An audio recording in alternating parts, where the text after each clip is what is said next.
يا أيها الذين آمنوا إذا نودي للصلاة من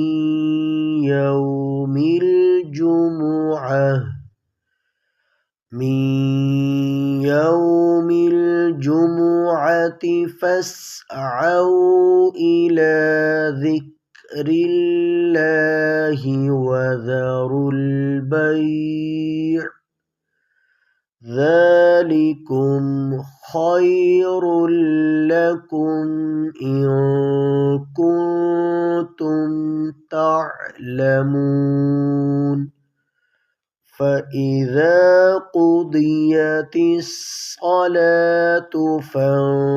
فانتشروا في الأرض وابتغوا من فضل الله واذكروا الله كثيرا لعلكم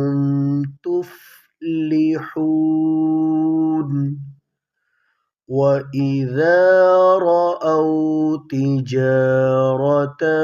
أو لهوا انفضوا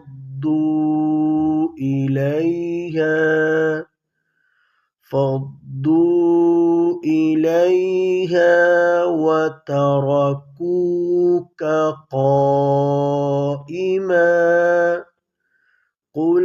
ما عند الله خير من اللهو ومن التجارة والله خير الرازقين